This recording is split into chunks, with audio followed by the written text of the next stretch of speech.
હાલો દોસ્તો, પાણી વાળવા આપણે આવી ગયા છીએ ઘઉંમાં. ઠંડી સાજી છે, પણ આપણે પાણી વારવું પડશે, કારણ કે દિવસે પવન બહુ ચડે છે અને હવે આપણે ઘઉં મોટા થઈ ગયા છે, એટલે પવનના આડા પડી જાય છે, એટલે આપણે રાતનું પાણી વારવું પડે છે. જો દિવસે પાણી વારવી તો ઘઉં 100% આડા જ પડી જાય છે. એ પણ તમને અહીંયા દેખાતું હોય તો જોઈ લો, ને તમને દેખાડું જ કે ઘઉં પવનના આડા પડી જાય છે. તમને એવું લાગતું હોય કે આ ખોટું બોલે છે, તો હાલો હું તમને દેખાડું કે ઘઉં આડા રાતના પાણી વારવાથી ન પડે, કારણ કે રાતનો પવન નથી ચડતો, દિવસે પવન ચડે છે એટલે આપણા ઘઉં આડા પડી જાય છે.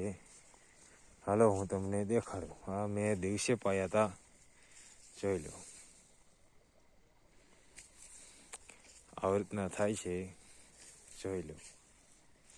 આ દિવસે પાયા એટલે ઘઉં આડા પડી ગયા છે, તમે જોઈ શકો છો.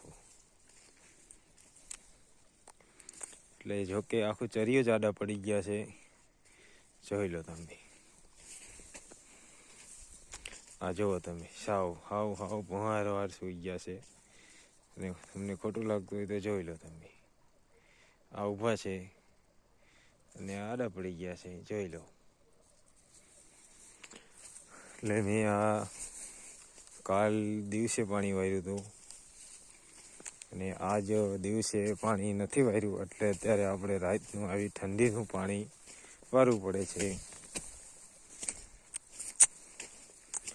તમે જોઈ શકો છો કે આખો ધોરિયો પાણીનો ભરીને આવી રહ્યો છે.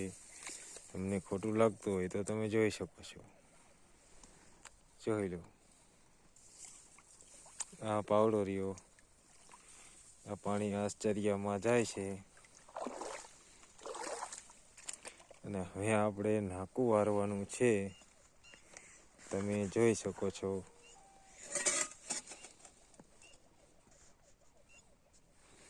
હાલો દોસ્તો, આપણે નાકું વારી દીધું છે, એટલે હવે પાવડો લઈ અને બીજા નાકા તરફ જવાનું છે, જોઈ શકો છો તમે. જોકે રાતના તો નાકા વારવું થાય નહીં, ટાઈટ બહુ લાગે છે, પણ શું કરવું, મારા ખેડૂતની લાચારી કહેવાય કે રાતના પાણી વારવું પડે. દિવસે વારવી તો ઘઉં આડા પડી જાય તો આપણે ઘઉં કાચા વરી જાય, એટલે રાતનું પાણી તો 100% વારવું જ પડે.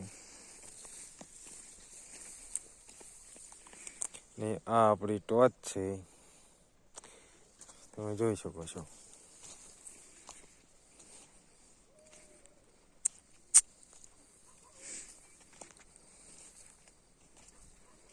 તમે જોઈ શકો છો કે ક્યારે સમાણા ઘઉં છે, એટલે હાઈટ બહુ થઈ ગઈ છે, એટલે વધારે આડા પડવાની શક્યતા રહે છે. જો માપે હોય તો ઓછા આડા પડે, અને ઘઉંની સાકરી કરવી પડે તો આજ વીઘે તરીથી 35 કે 40 મણ વીઘે નીકળે. જો તમે બહુ સાકરી ન કરો તો હાઈટ નાની રહે, પણ ઘઉં ઉતરે નહીં. જોકે કાલ મેં દિવસે પાયા હતા, ઘણા ખરા આડા પડી ગયા છે. આ બધે તમે જોઈ શકો છો, દેખાઈ રહ્યું છે, જો ખાડા. આ બધે ઘઉં આડા પડી ગયા છે, એટલે આપણે રાતનું પાણી વારવાનું નક્કી કર્યું છે. તો હાલો મિત્રો, તમે ગોદડા ઓઢીને સૂઈ જાઓ, અમે નાકા વારવાનું ચાલુ રાખવી. એક લાઈક કરજો ને શેર કરજો ને સબસ્ક્રાઈબ કરજો ચેનલને.